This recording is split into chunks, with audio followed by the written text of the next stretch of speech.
Como disse, nós estamos no último livro da Bíblia, nós estamos no último capítulo da Bíblia, e nós estamos diante da última promessa da Bíblia, nós estamos diante da última oração da Bíblia, e nós estamos diante da última bênção escrita na palavra de Deus, quando o próprio Senhor Jesus declara: certamente cedo venho, e Ele então nos inspira a declarar ao Senhor: ora vem Senhor Jesus. E essa última bênção do versículo 21, a graça de nosso Senhor Jesus Cristo seja com todos vós, amém. Isso está querendo falar da abrangência, do alcance desta graça do Senhor, que não há limitação, não existe barreira, não existe fronteira. A Bíblia diz que onde o pecado abundou, a graça do Senhor superabundou. Isso quer dizer que em toda instância, em qualquer circunstância, em qualquer situação que alguém possa viver, em qualquer lugar, qualquer que seja a questão de vida, quer em quaisquer níveis, a Bíblia está declarando, com o que eu estou relatando a você, que a graça do Senhor será sempre maior na vida de quem a recebe e de quem vive a graça de Deus e a sua inspiração. É o seu caso. É o seu caso. Você pode dizer pelo menos amém, declarando: isso é verdade, assim seja. Amém. Então, a palavra de Deus, ela, aqui que eu li com vocês, ela começa dizendo a partir do versículo 14, da felicidade daqueles que lavam as suas vestiduras no sangue do Cordeiro. A Bíblia diz que Isaías escreve que ainda que os pecados de alguém sejam aparentes, sejam visíveis, estejam marcando a vida da pessoa, e ele se utiliza da cor do carmesim, da escarlate, e diz ainda que os vossos pecados sejam como a escarlata, se tornarão brancos como a lã, e se tornarão brancos como a pura neve. A Bíblia fala de uma limpeza que Deus faz na nossa vida, e quando as Escrituras falam de vestidura, fala de vestimenta, fala de roupa, está falando de atitudes, está falando de como a gente leva a nossa vida. E ele então diz que é feliz, que é bem-aventurado, que é uma pessoa que vai se satisfazer no Senhor, aquele que lavar as suas vestiduras no sangue do Cordeiro, ou seja, aquele que se despuser dos seus atos e banhá-los no sacrifício de Cristo, e pegar toda a história da sua vida, tudo aquilo que é significante para si, e colocar aos pés da cruz de Cristo, para que receba o aval do Senhor. Nós tomamos uma decisão espiritual na última segunda-feira, na reunião de obreiros aqui, e nós proclamamos um jejum entre os obreiros, e agora eu estou trazendo essa proclamação para a igreja, para você. E então nós proclamamos um jejum por tempo indeterminado, na hora que cada um puder entregar o seu jejum durante o dia, um jejum completo, não um jejum parcial. Mas algumas pessoas perguntam: posso tomar água? Sim, você pode tomar água se depende da água. Eu posso tomar medicação de toda manhã? Sim, você pode tomar a sua medicação de toda manhã, se você necessita dela, se é assim que você quer gerir esse tempo. E eu estou proclamando isso aqui a vocês como pastor, estou declarando isso para vocês, convidando vocês, convocando vocês.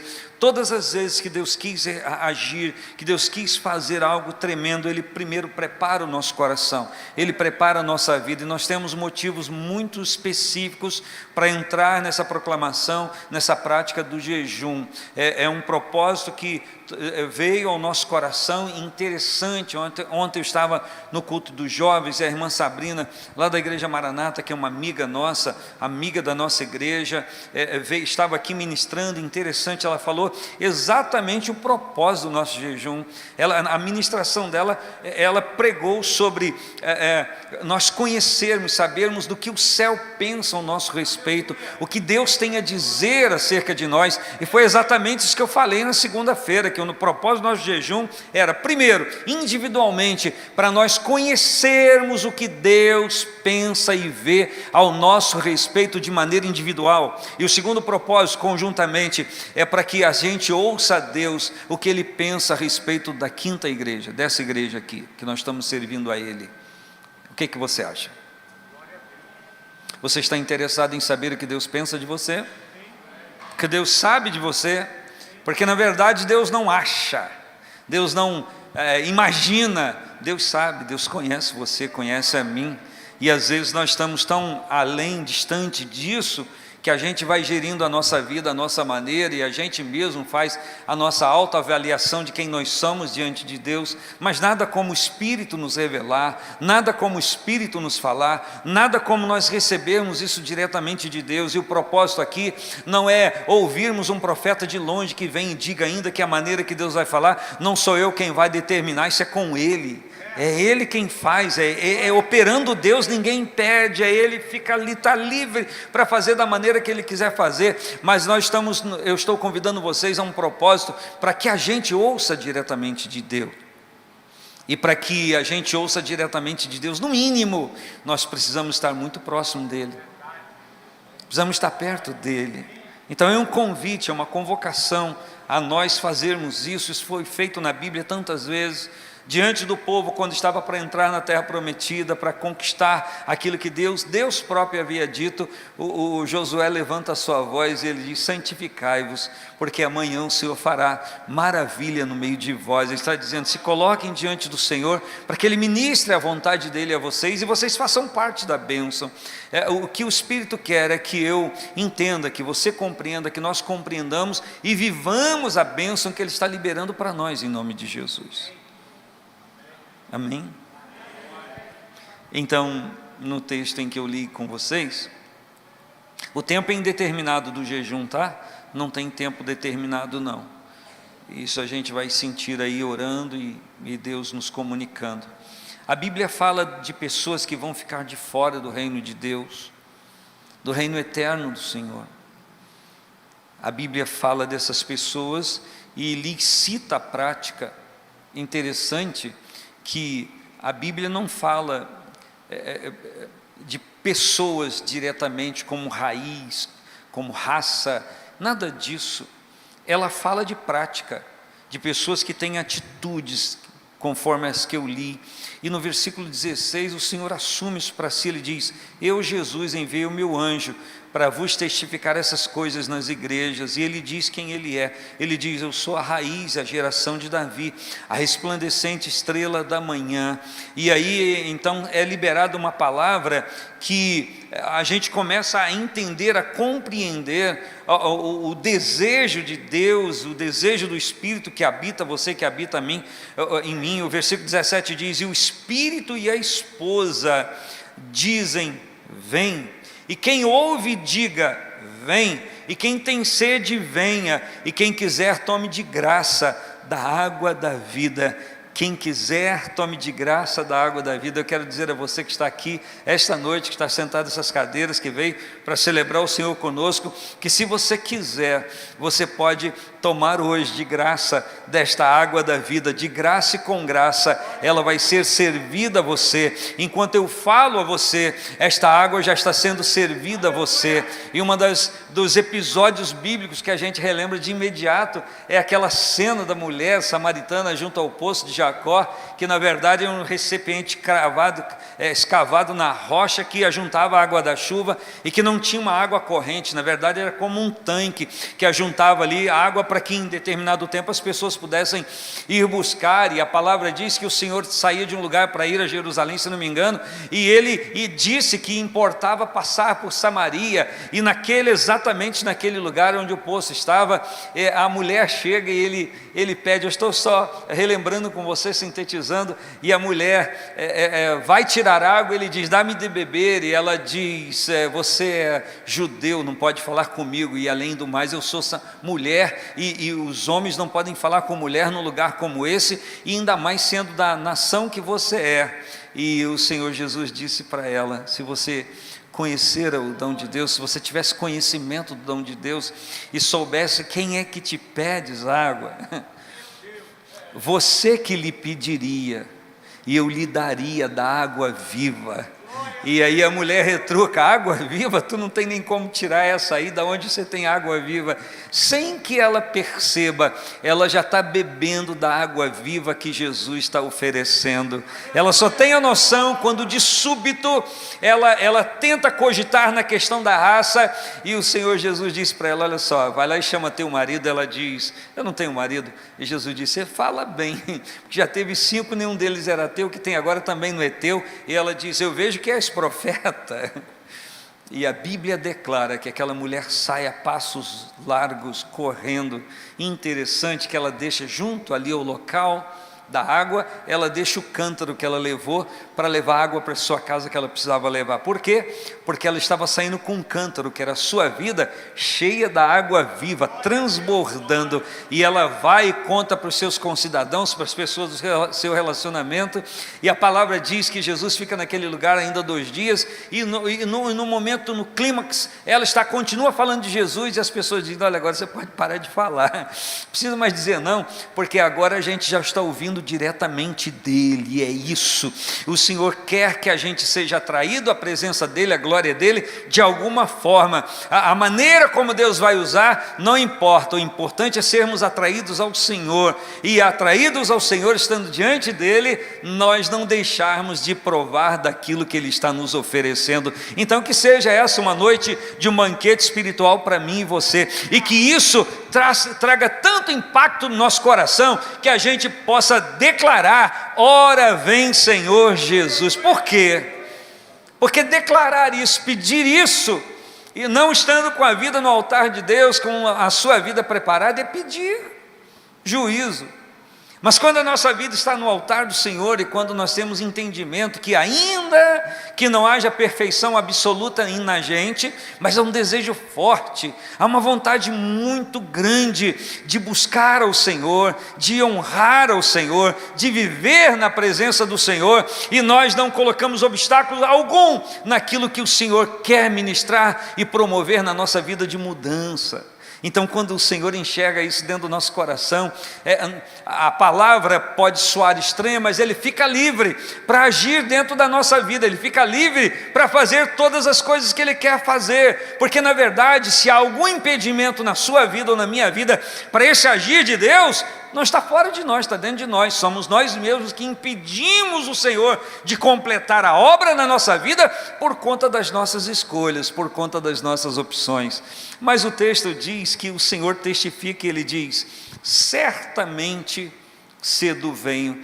E eu quero compartilhar com você alguns versículos da palavra de Deus, alguns textos que falam sobre a vinda de Cristo, o arrebatamento da igreja, o propósito do Senhor em vir e trabalhar a nossa vida. Ainda hoje de manhã falávamos alguns versículos aqui durante uma rápida observação no livro de Esther, nosso livro do mês, e eu quero lembrar a você que é um povo que estava atribulado, um povo que estava bem jururu, porque ele estava falando da subida dele ao céu, ele estava falando aos discípulos e alguns dos seus seguidores, e essas pessoas ficaram turbadas por conta dessa provável ausência dele, dessa ida ao céu que ele estava falando, que ele estava dizendo. Aonde os irmãos pensam que o Senhor Jesus está agora? A Bíblia diz que no episódio de início de Atos dos Apóstolos, ele está no Monte das Oliveiras com os discípulos, e o texto diz exatamente assim, que enquanto ele lhes falava, ele começou a subir, e quando ele está subindo, e a cena para mim sempre foi inspiradora, para eu pensar, para eu imaginar, estão olhando para ele, ele está subindo e eles continuam olhando para ele, até perceber que o pescoço daqui a pouco já está até com dor de tanto ficar olhando para cima. E quando eles estão olhando isso, a Bíblia diz que aparecem 2 varões vestidos de branco e dizem: varões galileus, porque estáis olhando para o alto, para cima?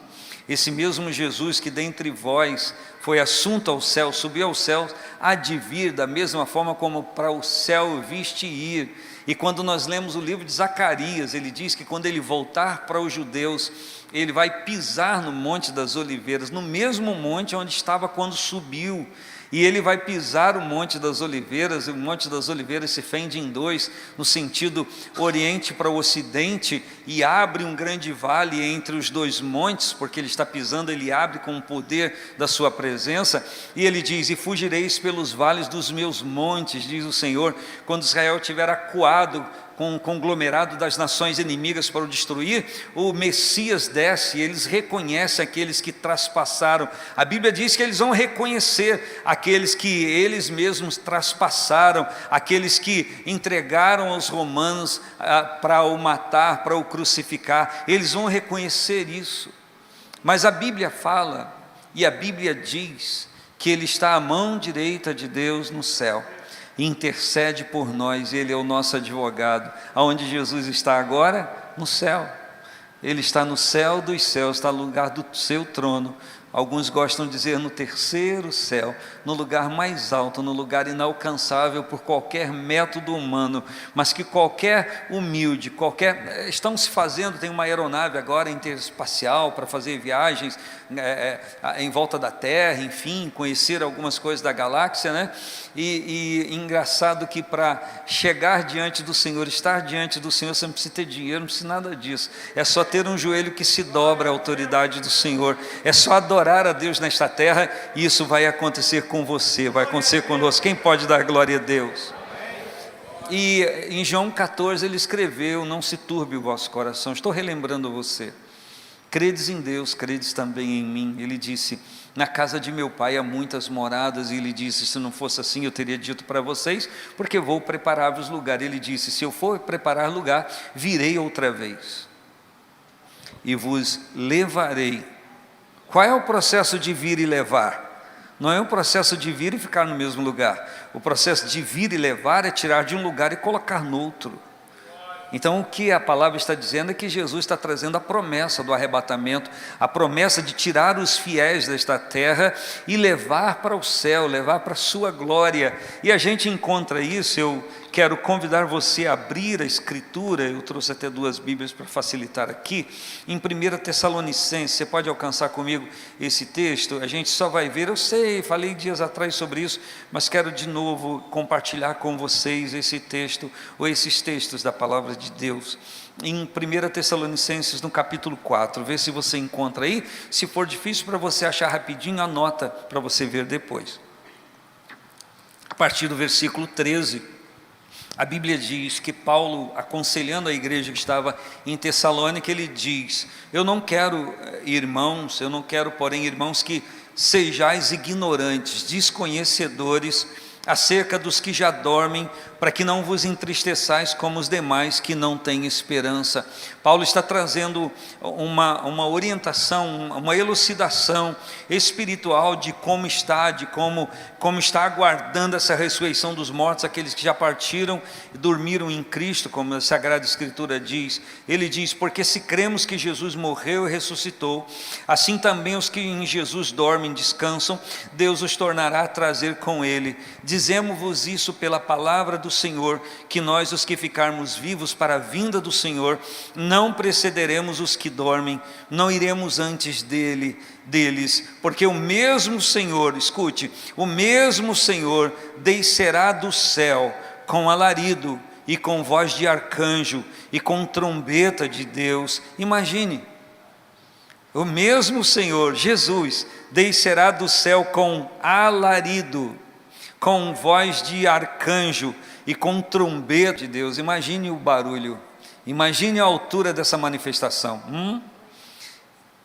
E os que morreram em Cristo ressuscitarão primeiro, e depois nós, os que estivermos vivos, seremos arrebatados juntamente com eles, com aqueles que foram ressuscitados, a encontrar com o Senhor aonde? Nos ares, e assim estaremos para sempre com o Senhor. Guarde na sua memória, grife na sua Bíblia: e assim estaremos para sempre com o Senhor. E assim estaremos. O que para você significa para sempre?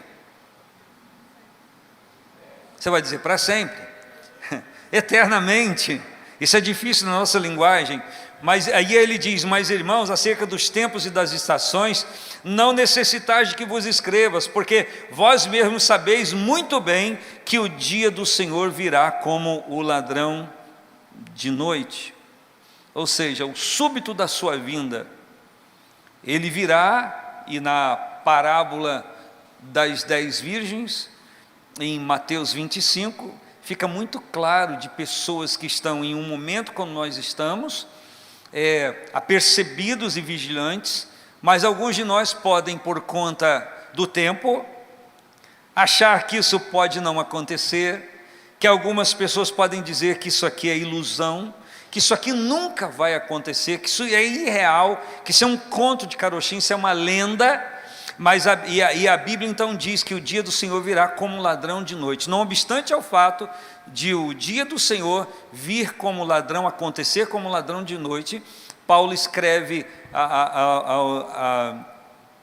a igreja e ele diz, exatamente após esses versículos, olha só: quando disserem a paz e segurança, lhes sobrevirá repentina destruição, como aquelas que estão com dores de parto, aquelas que estão grávidas, e de modo nenhum escaparão. O que significa essa expressão quando disserem a paz e segurança? Quando as pessoas relaxarem na vida espiritual. Quando elas acharem que não é verdade essa coisa de batalha espiritual, que a propósito, nós vamos ter aqui 3 meses, março, abril e maio, na quarta-feira, falando de batalha espiritual. Venha, vamos celebrar esse assunto junto. Então, quando as pessoas relaxarem naquilo que estão vigiando, e disserem, está tranquilo, está tudo bem, a Bíblia diz, vai vir repentina destruição. Então, não obstante ao fato de o dia do Senhor vir como ladrão de noite, desse momento acontecer dessa forma, Paulo escreve no versículo 4, olha: mas vós, irmãos, já não estáis em trevas, para que aquele dia vos surpreenda como um ladrão. Ele está dizendo para a igreja, o dia do Senhor virá como um ladrão de noite, que vem de súbito para roubar, e as pessoas estão relaxadas, não estão esperando, e o ladrão faz o que tem que ser feito. A Bíblia está dizendo que a volta do Senhor vai ser desta forma, e que muitas pessoas vão ser surpreendidas, porque não vão estar vigilantes. Mas acerca da igreja, no versículo 4 ele diz, mas irmãos, já não estáis em trevas, para que aquele dia vos surpreenda como ladrão de noite, porque todos vós sois filhos da luz e filhos do dia. Nós não somos da noite, nem das trevas, nós somos filhos do dia. Então, não obstante ao fato de o dia do Senhor acontecer como ladrão à noite, não vai te pegar de surpresa. Por quê? Porque você está vigilante, você está acordado na fé, você está acordado no seu relacionamento com o Senhor. Quem está entendendo? Mas será que pode acontecer e possa ser que alguém aqui esteja achando que a paz e segurança, que não há motivo para se preocupar com isso, com o arrebatamento da igreja, com a volta de Jesus? Que é isso, irmão? Relax. Não, a gente pode fazer tudo. Quem dita a nossa prática é o mundo, a nossa moda é o mundo, a nossa prática, o dia a dia, a gente faz o que a gente quiser fazer, vem de lá, a gente assume e faz aqui. A gente não precisa viver exatamente o que se diz na igreja, o que se ensina na igreja, o que a palavra diz, as coisas que não diz, que são omissas, mas existem preceitos que a gente pode olhar e a gente entende pelos preceitos que não devo fazer aqui. Não, vamos na prática do mundo, está tudo legal, até o momento em que o Senhor vier e pegar pessoas de surpresa. E nesse caso, a questão é puramente individual. Embora a manifestação dele vai ser com alarido, voz de arcanjo e trombeta de Deus, a Bíblia diz em quanto tempo isso vai acontecer. 1 Coríntios capítulo 15.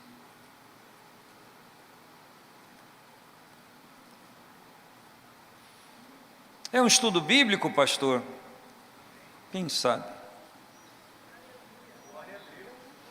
1 Coríntios capítulo 15, versículo 51. Se você tiver dificuldade, de novo digo, anota para depois você ver em casa. 1 Coríntios capítulo 15, versículo 51 diz: eis que vos digo um mistério. Quando Paulo diz à igreja, eis que vos digo um mistério, ele está dizendo, vou falar uma coisa para vocês que vocês não sabiam.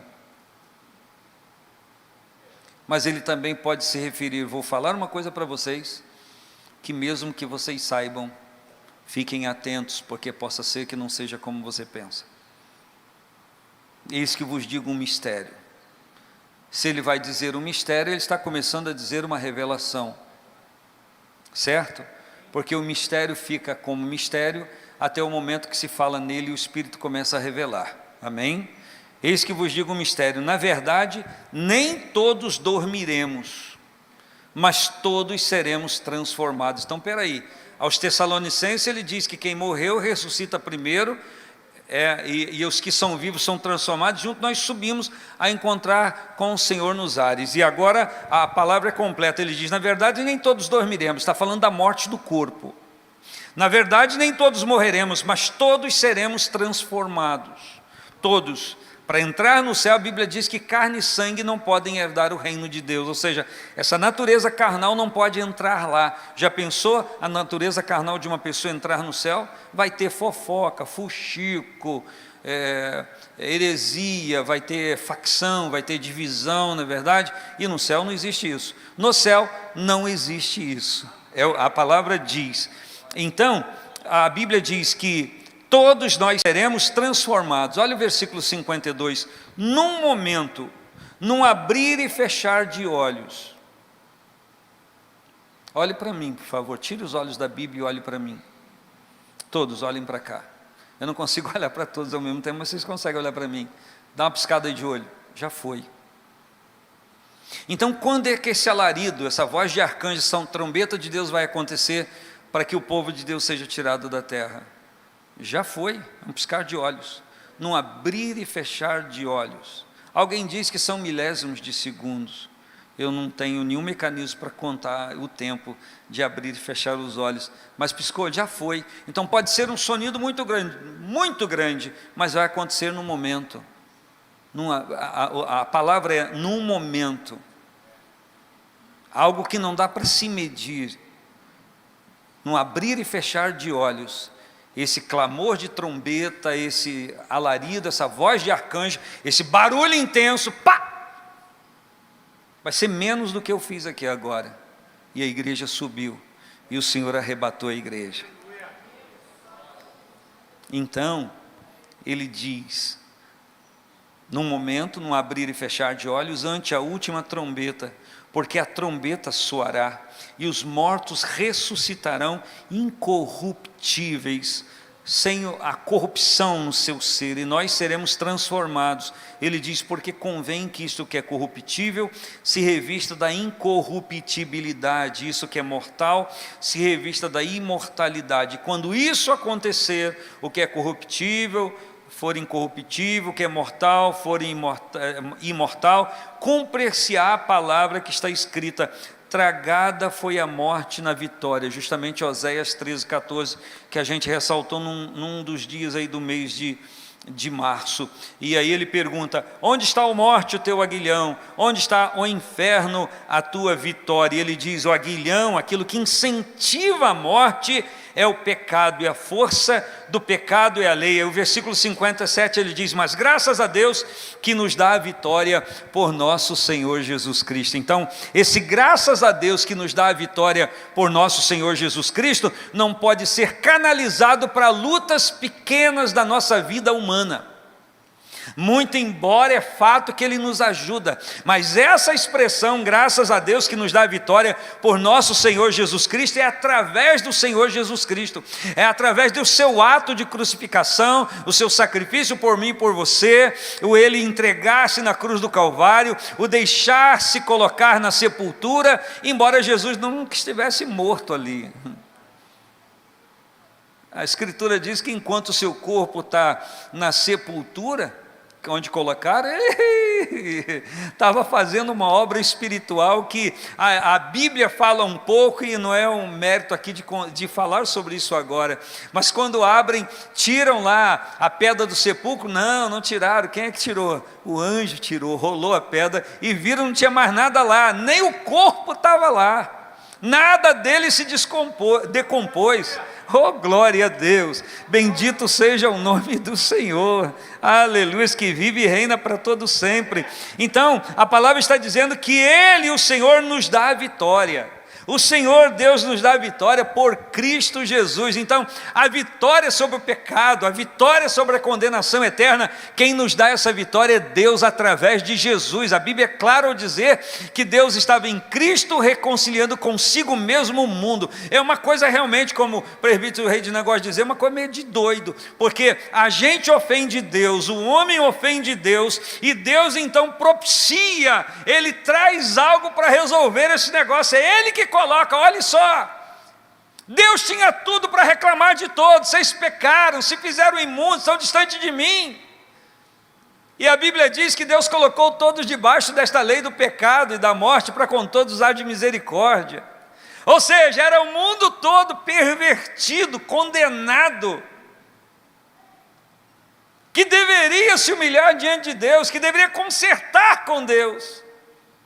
Quem deveria pleitear o conserto era Deus que deveria pleitear. Vocês têm que vir a mim. Não, mas é Deus que vai ao homem. Porque ele entendia que o homem não tinha condição de compreender isso. Pega isso para você.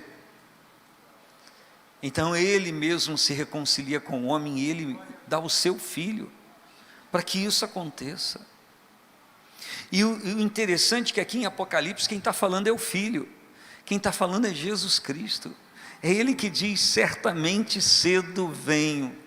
Essa palavra, se a gente considerar que o Apocalipse é a última revelação e que era do longevo apóstolo João, que escreveu o Evangelho segundo João, que escreveu as cartas apostólicas, 1º e 2º João, se a gente considerar que é a mesma pessoa e que foi o último apóstolo a morrer, que sobreviveu a tantas intempéries, tantas dificuldades, tantas coisas armadas para ele morrer, e como uma pá de cal, jogam ele na ilha,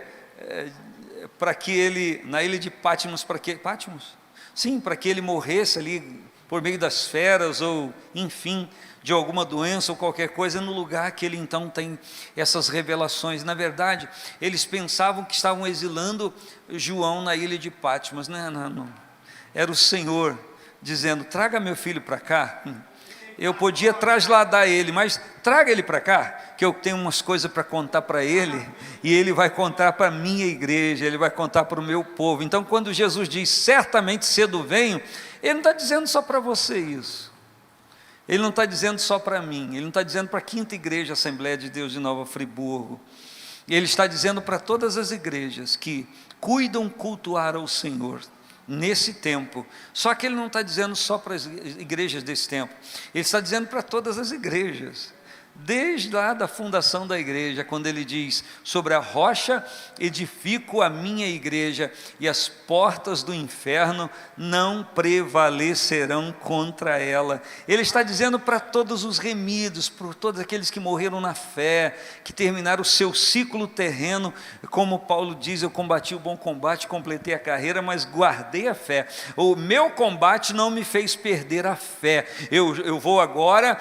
eu já estou sendo oferecido como libação de sacrifício, mas tem um detalhe: eu não perdi a fé. É para essa gente em todas as eras, a partir desse momento, que serão ressuscitados, que o Senhor Jesus disse isso. A partir do momento que o João escreveu, todos sabiam disso. Foi para toda essa gente que Cristo disse: certamente cedo venho. Agora há aqui um problema grave, porque se ele diz que certamente cedo venho, e ele então diz para as pessoas até aqui, até esse dia, a quantas mais gerações ele dirá? Algumas pessoas dizem que o Senhor Jesus está à porta, que o rearrebatamento da igreja vai acontecer nesse ano 2022, ou não passa 2030, vai acontecer, enfim, mas essa não é a questão substancial da coisa.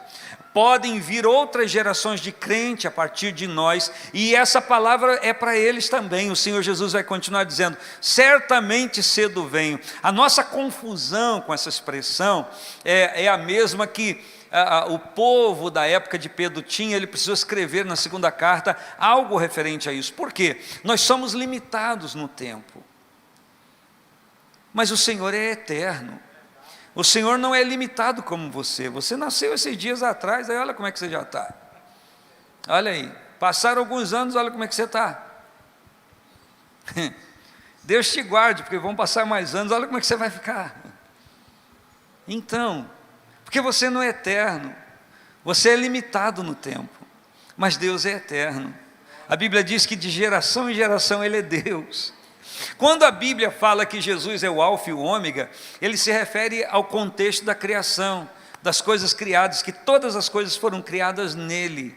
É João que escreve isso no capítulo 1, diz que sem ele nada do que foi feito se fez. Então ele é o princípio da criação, ele criou as coisas desde o princípio e ele vai encerrá-las, ele vai executar, vai terminar com toda essa questão da história criada e o destino final, essas coisas. Por isso que a Bíblia diz que Ele é o alfa e o ômega, mas Ele é eterno, o Senhor é eterno, Ele não tem princípio nem fim. Outra coisa que Deus Ele é imutável, Ele não muda, Ele não tem variação nele, Ele é o mesmo sempre e eternamente. Outra coisa que Ele tem todo o poder. Nós estamos aqui tão limitados diante de adversidades, e às vezes a gente quer fazer alguma coisa, mas falta ânimo, a gente às vezes pode até realizar, mas falta coragem, mas Deus é o Todo-Poderoso, não tem essa limitação para Ele.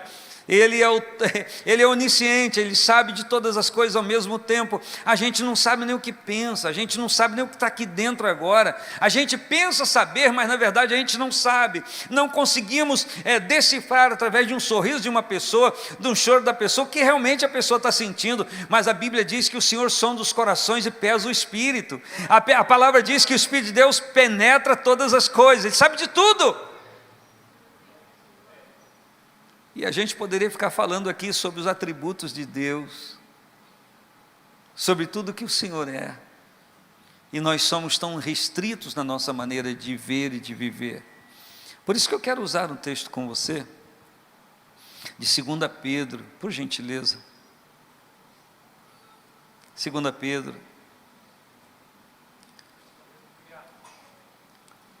capítulo 3.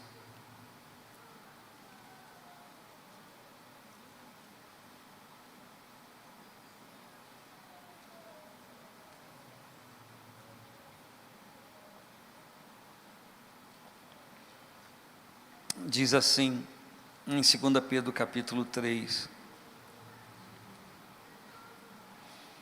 Amados, escrevo-vos esta segunda carta, em ambas as quais desperto com exortação o vosso ânimo sincero. Olha o que ele está dizendo: desperto o vosso ânimo sincero. O contrário de ânimo sincero talvez seja animosidade, talvez seja. Mas o propósito do que Pedro está dizendo à igreja era para despertar na igreja o ânimo sincero. Quando diz despertar na igreja o ânimo sincero, quer dizer que a igreja tem um ânimo sincero, mas que às vezes ele está dormindo, às vezes ele está cochilando, então precisa ser despertado por alguma coisa. Eu sei que a igreja de hoje, eu sei que a igreja que lê a Bíblia, eu sei que a igreja que cultua a Deus, crê em Deus, crê no arrebatamento da igreja, crê numa eternidade com o Senhor. Isso pode ser o seu ânimo sincero, mas talvez o propósito de Deus em eu falar isso para você, seja para despertar esse ânimo sincero que você tem, despertar isso que é fé em você, em nome de Jesus Cristo. E eu quero profetizar em nome do Senhor que a palavra que eu estou compartilhando, ela vai limpar todo o lixo, toda a heresia colocada sobre aquele princípio que está no seu coração, com aquilo que você aprendeu de Deus e da palavra de Deus. Tudo que é contrário à verdade de Deus está sendo retirado pelo poder da palavra de Deus. Então ele diz: eu quero despertar em vocês o vosso ânimo sincero, desperto com exortação. Ele diz: se não for com exortação, não vou conseguir. Então eu vou exortar vocês, e vocês vão ser despertados com exortação, e o ânimo sincero de vocês vai fluir, para que vos lembreis das palavras que primeiramente foram ditas pelos santos profetas, e do mandamento do Senhor e Salvador, mediante os vossos apóstolos, sabendo primeiro isso, que nos últimos dias sobrevirão escarnecedores, ou virão escarnecedores, andando segundo a sua própria cobiça ou concupiscência, e dizendo, olha só, Jesus diz, certamente cedo vem, e os escarnecedores vão dizer, onde está a promessa da sua vinda? Porque desde que os pais dormiram, todas as coisas permanecem como desde o princípio da criação. Nada aconteceu. Estou ouvindo falar da vinda dele, mas cadê? Nada aconteceu. Olha o que ele diz: eles voluntariamente ignoram isso, que pela palavra de Deus, já desde a antiguidade, existiram os céus e a terra, que foi tirado da água, e no meio da água subsiste, escute, pelas quais coisas pereceu o mundo de então, coberto com as águas do dilúvio, mas os céus e a terra que agora existem, fala sobre os céus e fala sobre a terra está no singular. Quem mora na terra aqui, diga amém. Mas os céus e a terra que agora existem, nós estamos nessa terra, pela mesma palavra se reservam como tesouro, e se guardam para o fogo, e o dia do juízo, e da perdição dos homens ímpios. E ele diz no versículo 8, mas amados, não ignoreis uma coisa. Vocês têm que pensar no que eu vou dizer, diz Pedro, para vocês enfrentarem essas pessoas que dizem: cadê a promessa da sua vinda? Já que ele disse que cedo venho. Ele diz: mas amados, não ignoreis uma coisa, que um dia para o Senhor é como 1000 anos, e 1000 anos como um dia. Pense, não dá para pensar. Não dá para pensar como que para uma pessoa, para um ser, 1000 anos pode ser como um dia. E a gente então relembra lá quando da criação, que no primeiro dia Deus fez isso, aquilo, e no segundo, e no terceiro, e no sexto, enfim, e no sétimo cessou de toda a obra. E alguém imagina Deus numa rede, cansado, aborrecido, traumatizado, não gostando de muita coisa que Ele fez, mas o que está escrito na palavra é que Deus viu que era muito bom. Tudo que Ele fez, muito bom. Diga comigo, tudo que Deus fez foi bom. Diga de novo, tudo que Deus fez foi bom.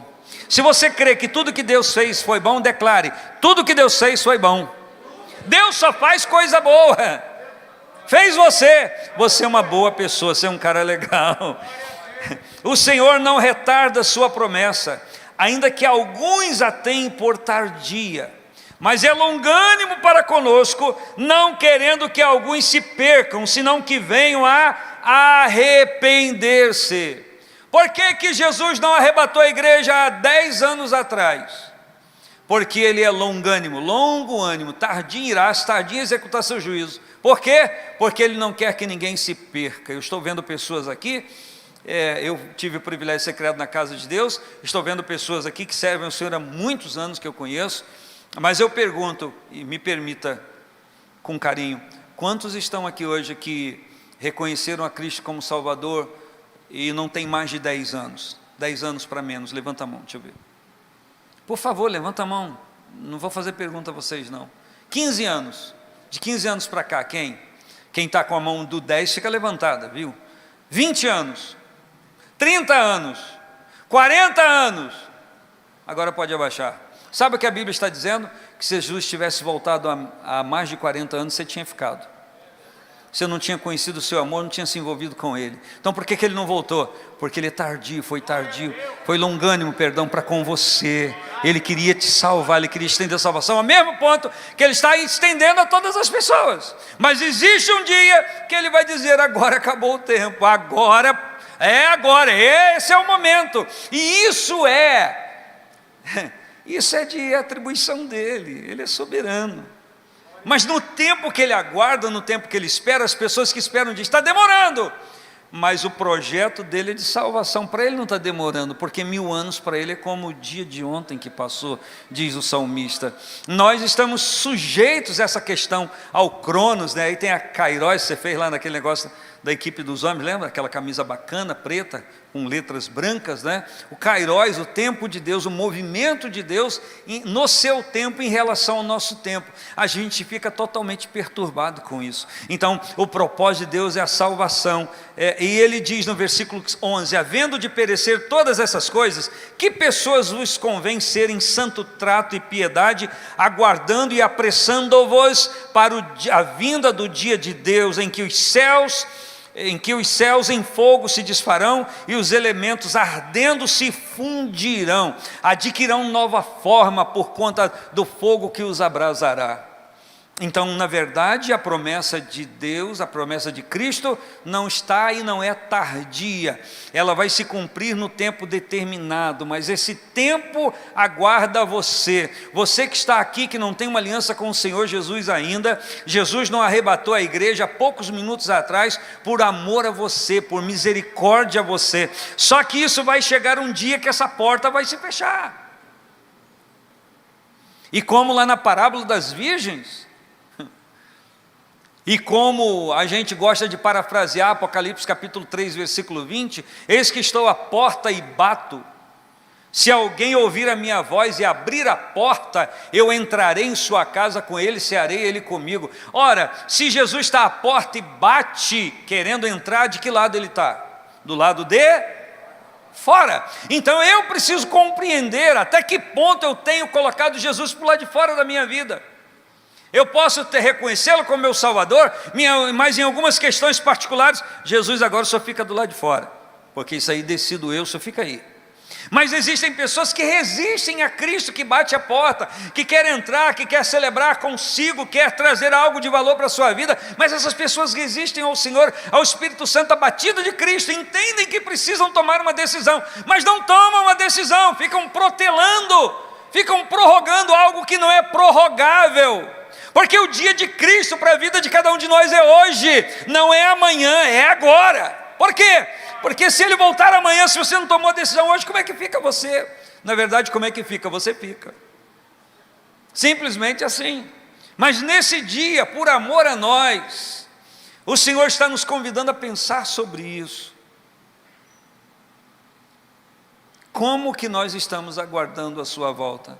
Será que nós somos qual as virgens loucas lá que tinham lamparinas acesas, significando a vida em relacionamento, na expectativa da chegada do noivo, mas a gente só quer viver aquele momento, tem gente que quer viver só aquele momento. Então, me permita ser ousado e incorrer em erro. Talvez para os nossos dias uma virgem louca é aquela que vem ao culto de domingo, igual você está aqui e eu, mas a gente cuida que a adoração é só esse momento.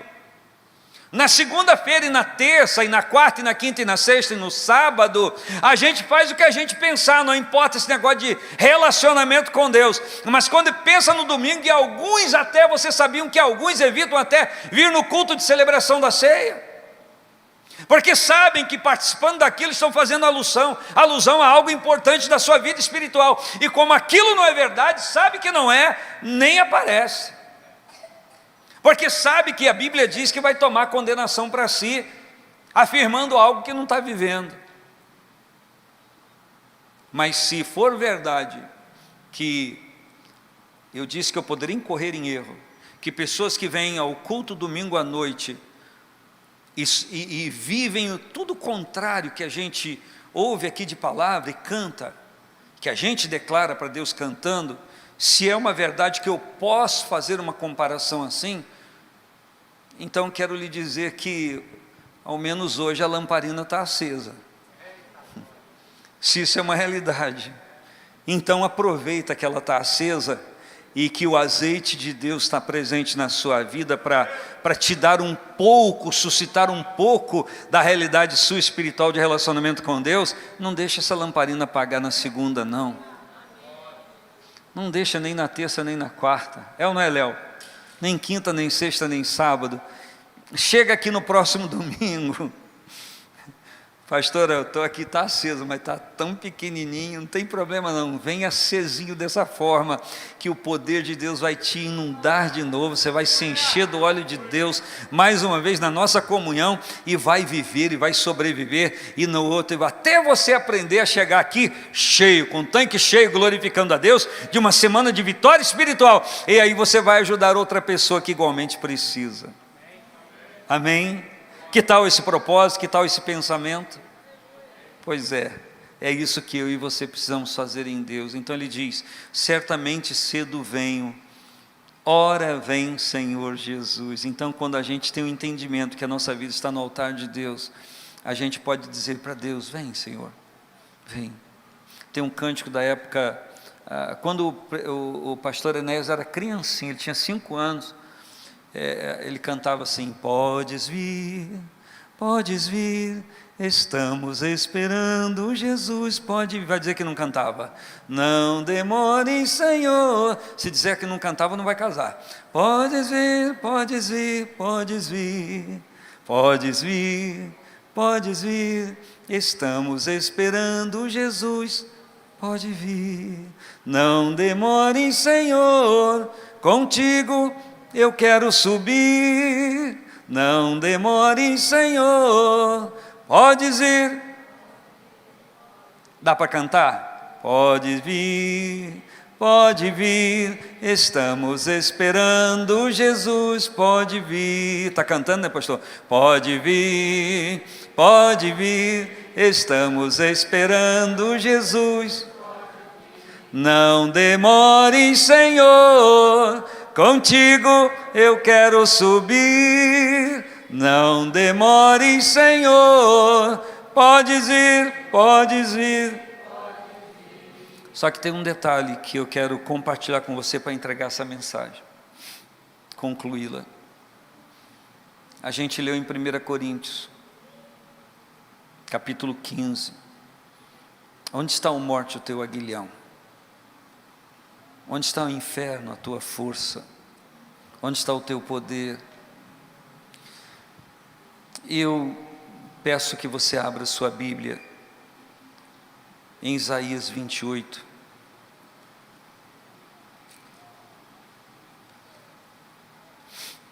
No versículo 18.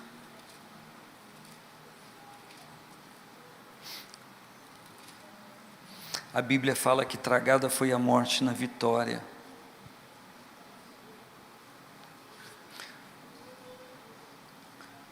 E eu quero conversar com você agora, falar com você nesses últimos minutos.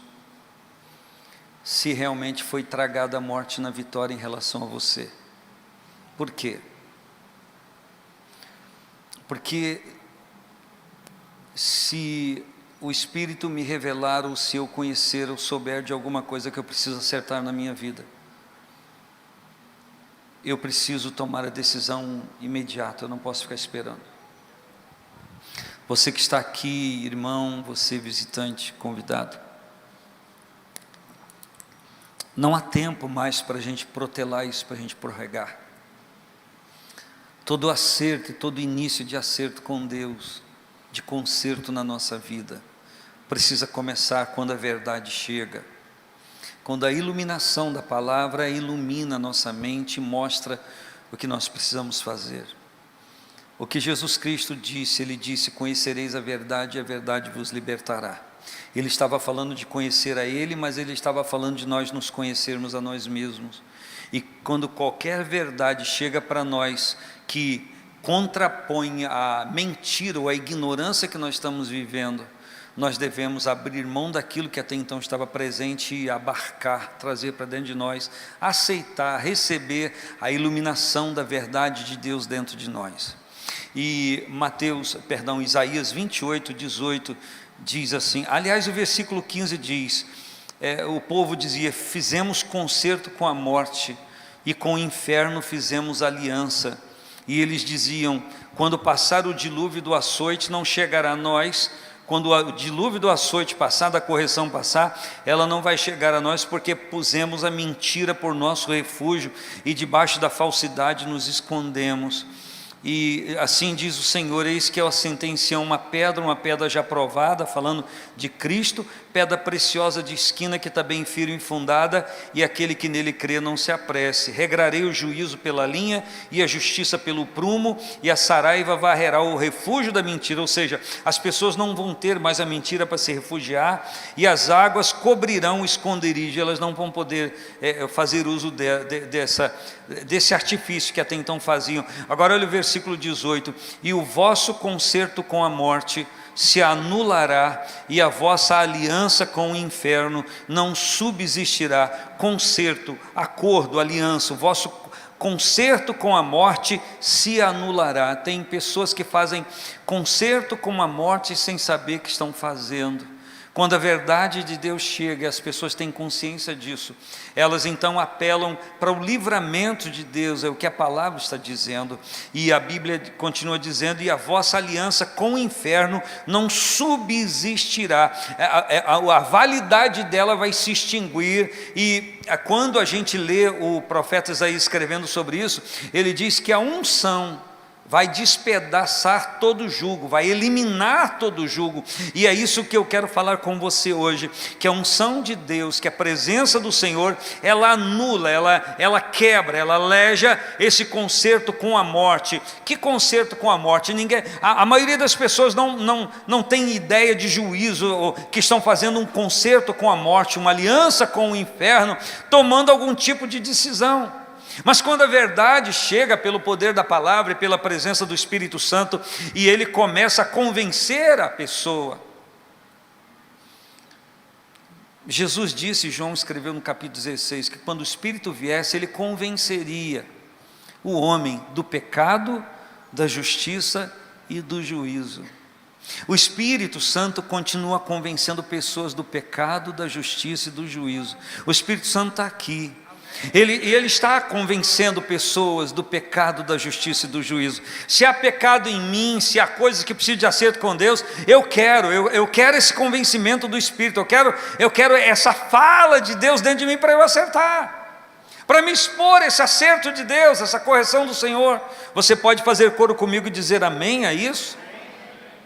Mas eu quero falar com você hoje sobre a possibilidade de existir na sua vida algum resquício de conserto com a morte. E eu estou falando de morte eterna. Quando Jesus fala sobre os momentos finais, ainda no capítulo 25, Mateus escreve que como um pastor, ele vai separar dos bodes as ovelhas, vai colocar as ovelhas do lado direito e os bodes do lado esquerdo, e ele vai dizer às ovelhas: vinde, benditos de meu Pai, possuí por herança o reino que vos está preparado desde a fundação do mundo. Ele diz: vinde, benditos de meu Pai. Mas após isso diz que ele vai dizer aos que estiverem à sua esquerda, aos bodes: apartai-vos de mim. As ovelhas ele diz: vinde. Aos bodes ele diz: apartai-vos de mim.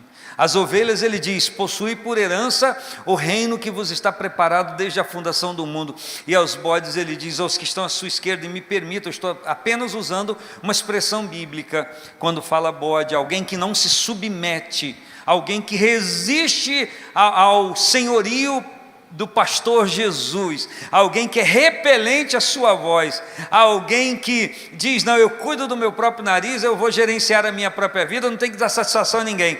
Você pode até estando aqui achar: eu não vou dar satisfação a ninguém, eu não tenho satisfação para dar para ninguém, né? Para minha mãe, para o meu pai, meu avô, minha avó, meu filho, minha filha. Você pode até achar isso, mas uma coisa eu quero lhe dizer: satisfação a Jesus Cristo você tem que dar sim. Ainda que você pense que não tem que dar, mas um dia você vai ter que dar satisfação a Ele, você vai estar diante dEle. E a palavra de Deus diz que o Senhor convida a entrar no gozo, na vida eterna, aqueles que estão à sua direita, mas à sua esquerda Ele diz: apartai-vos de mim, para o fogo eterno, preparado para o diabo e seus anjos. E logo após ele diz que esse fogo não se apaga nunca. Ele está falando de um sofrimento eterno. Ele está falando de onde o bicho não morre, onde o fogo não se apaga, o lago de fogo e enxofre. E ali ele diz: apartai-vos de mim para o inferno, preparado para o diabo e seus anjos. Então quero dizer para você que está aqui, lutando com todas as dificuldades da sua vida, buscando conhecer ao Senhor como eu também preciso, que o inferno não foi preparado para você. Não. O inferno, disse Jesus, foi preparado para o diabo e seus anjos, enquanto os irmãos do louvor voltam aqui.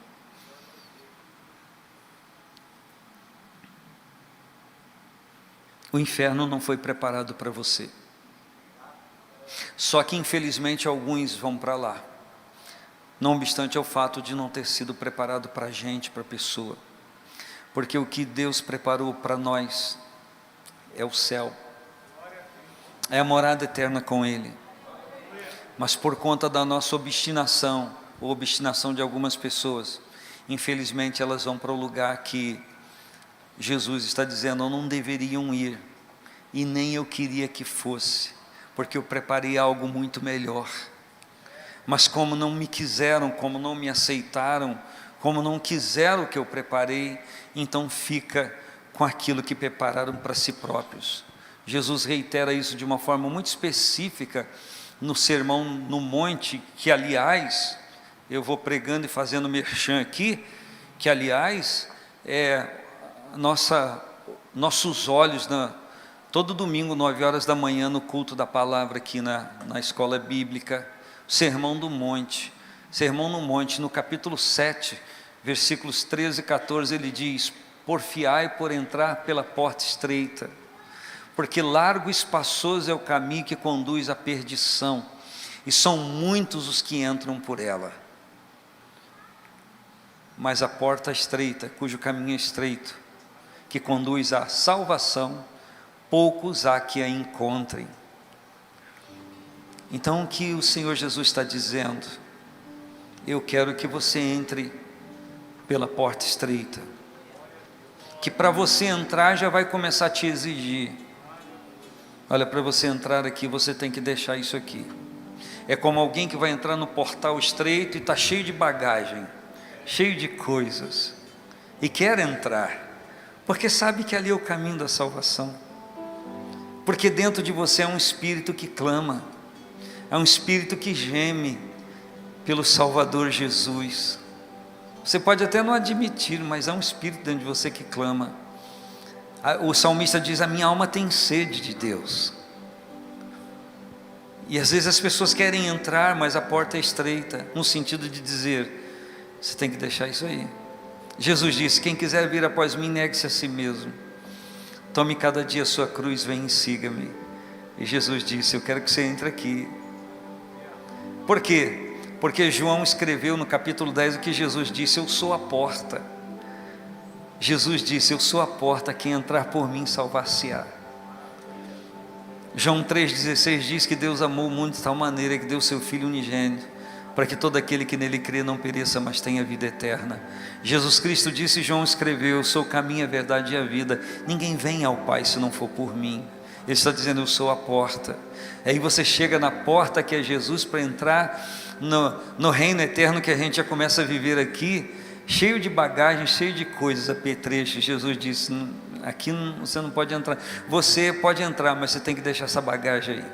E a pessoa faz força para levar alguma coisa junto, mas o caminho é estreito, e durante o caminho, aquilo que a pessoa deu uma forçadinha, não se conscientizou totalmente da salvação, durante a caminhada do caminho estreito, ele vai deixando para trás. Por que não dizer que eu estou falando acerca de você, meu irmão, acerca de você, minha irmã, que foi tendo consciência da salvação e recebendo a Cristo, não num dia só, num momento só, mas foi se convertendo. E por que não dizer que está ainda se convertendo? E o Espírito fala: minha filha, deixa isso aqui. O Espírito fala: meu filho, deixa isso aqui. E você está tão ligado com o Espírito Santo que você consegue ouvi-lo, você consegue entender o que ele está falando. Aí você vai deixando mais issozinho: mas isso aqui, Jesus, deixa, quer me agradar em tudo, deixa isso aqui. E no dia de hoje, o Senhor nos chama a um concerto. Eu quero convidar você a ficar de pé. Eu estou muito feliz, muito alegre de conseguir falar a vocês bem tranquilo. É impossível que você não tenha compreendido, que você não tenha entendido os textos bíblicos que eu usei, que o propósito de Deus para você é salvação. E a pergunta que fica no ar, Juninho, é que se você souber, tiver consciência de alguma coisa que te impeça a entrar no reino eterno de Deus, se você não está inclinado a abrir mão disso por conta do reino de Deus, você tem que responder isso a Ele agora. Olha, Senhor, se eu tiver consciência de alguma coisa, se algo estiver me incomodando, ou o Teu Espírito me despertando, conscientemente eu abro mão disso por causa do Senhor e do Teu reino. A proposta é essa: Jesus Cristo vem arrebatar a igreja. E o fato de eu me servir desse microfone para ministrar a você, não quer dizer que eu esteja, isso não é suficiente para atestar que eu esteja muito bem com Deus.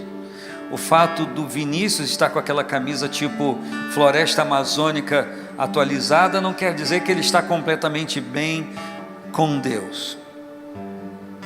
O fato de você estar aqui não atesta que você está completamente bem com Deus. Mas se algo lhe incomoda, se algo lhe desperta, se algo você cuida que tem para acertar com Deus, o que eu tenho a dizer a você é que você não pode deixar para amanhã, que você tem que estar diante do altar de Deus hoje. Qualquer coisa esquisita, qualquer coisa que seja um produto de colocar, seja algo a colocar, um material para colocar diante do altar de Deus. É preciso que haja despertamento em você para fazer. É preciso que você esteja interessado nisso, porque afinal de contas não se trata de alguém falir e continuar trabalhando e se recuperar. Nós estamos falando de vida eterna. Nós estamos falando de condenação eterna. Nós estamos falando de estar com Deus para sempre eternamente, ou estar apartado de Deus para sempre eternamente.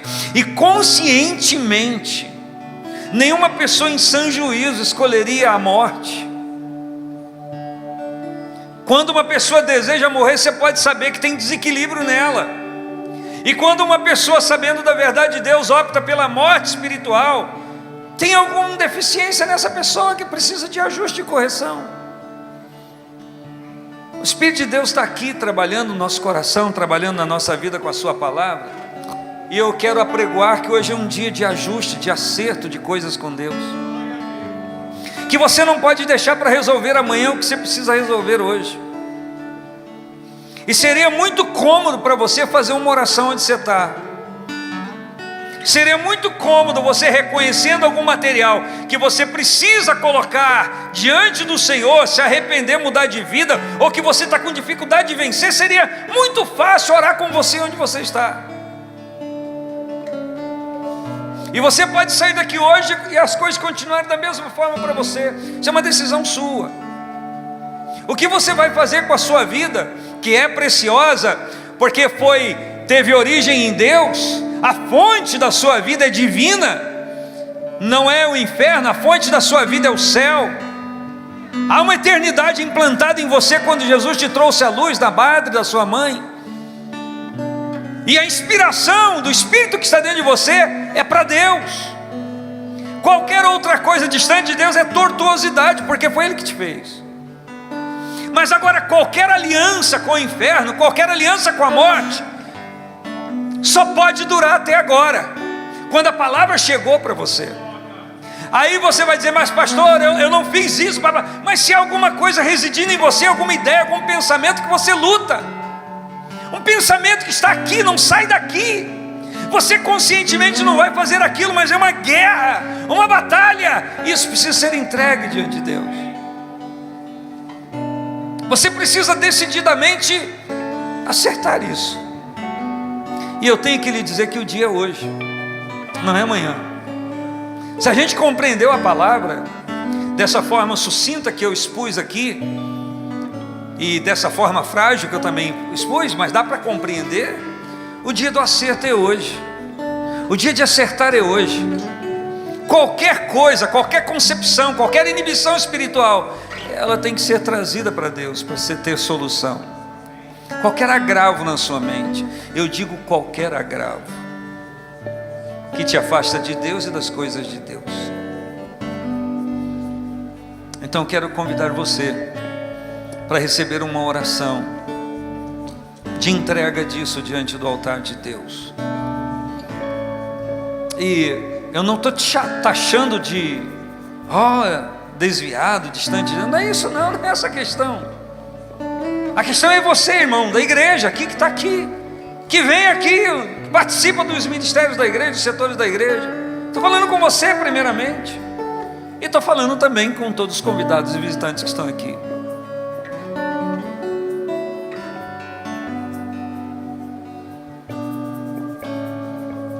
Jesus Cristo vem buscar a igreja. Que dia eu não sei, que tempo eu não sei, e posso dizer, seria bom que fosse agora.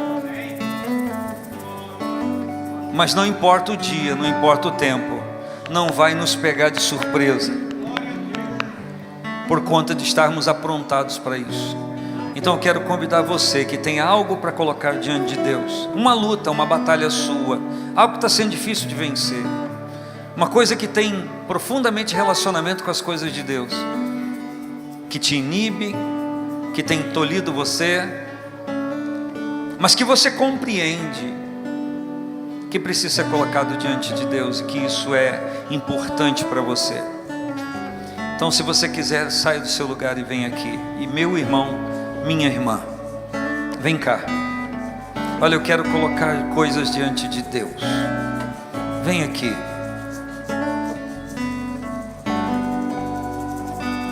porque Ele vive. Posso crer no amanhã. Deus enviou o seu Filho amado para morrer em meu lugar.